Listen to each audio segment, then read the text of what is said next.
Sometimes we have a choice that's not really a choice. This is one of those times. There's two VLAN deployment strategies, end-to-end VLANs and local VLANs. Which one do we do? I'll tell you there's not really a choice here.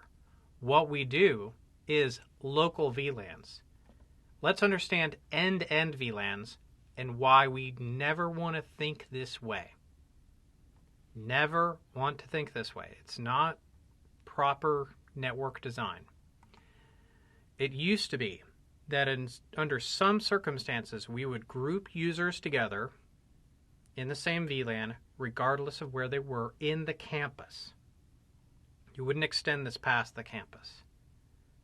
So look here. VLAN 3 is in very different portions of the campus, in different buildings even. What is the impact? Well, an argument in their case, in the positive is they can move around and they can be in their same VLAN. They wouldn't even have to release their IP address, but it would automatically release when they lose connectivity. But the problem is, to do this, we need layer 2 at the distribution layer even. This would be bad. This is a flat network. It's not hierarchical. There's nothing good about it. And let's say you had a broadcast storm in VLAN 3 or a jabbering transceiver. It would wreck the entire network. That problem would cascade. Let's say there was a problem just in VLAN 3 on one user that is jabbering or has caused a broadcast domain. It would affect every link that we're going to go through. And let's do red just to illustrate how bad this would be. Everywhere I cross, no communication anymore. This is a broadcast domain. It's a broadcast storm. Every link is now saturated. Every link saturated. That's not scoping a failure domain. That's extending the failure domain. It's maximizing the failure domain. Do we want to maximize the failure domain? No, we do not. So basically, the whole network goes down. Local VLANs. VLANs are scooped to the smallest pocket. That's important. The smaller our VLAN and more localized the VLAN, the more efficient our network becomes.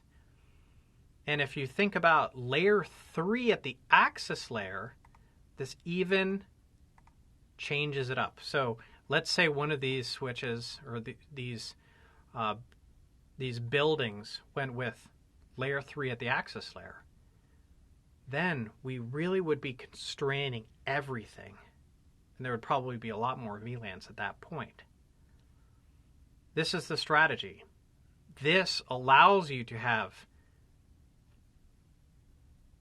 a distribution layer that's doing what the distribution layer should do, which is to route traffic. These are going to be layer 3 links, by the way. These aren't going to be trunk links. These are going to be layer 3 links, a dedicated subnet for each of these links between the multi-layer switches.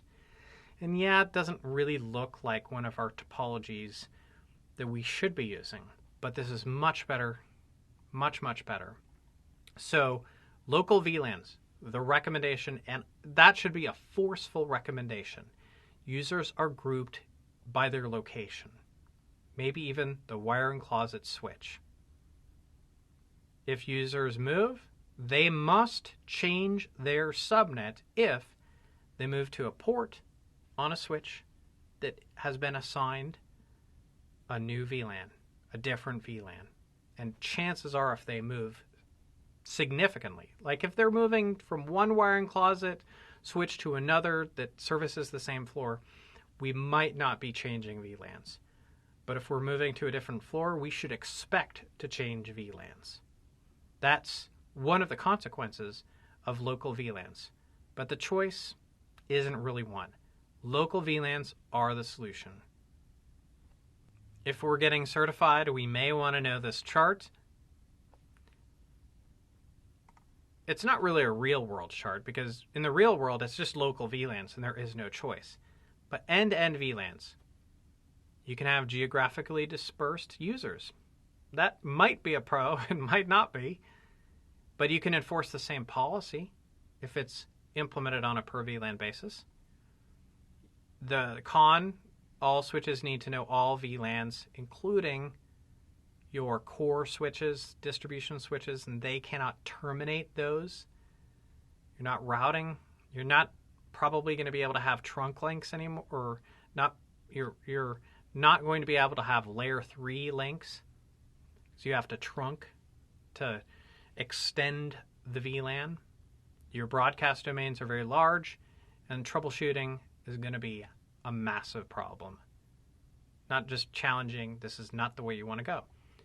Local VLANs are scalable, easy, predictable. Redundancy is something that is certainly a possibility. You're going to need routing devices. We expect routing devices. Most Cisco switches are layer 3 capable. It's just like the 2900s that don't. And yeah, we don't group users into subnets regardless of where they are anymore. Users are in a subnet based on where they are. That's not how we enforce permissions and security. This is not the strategy.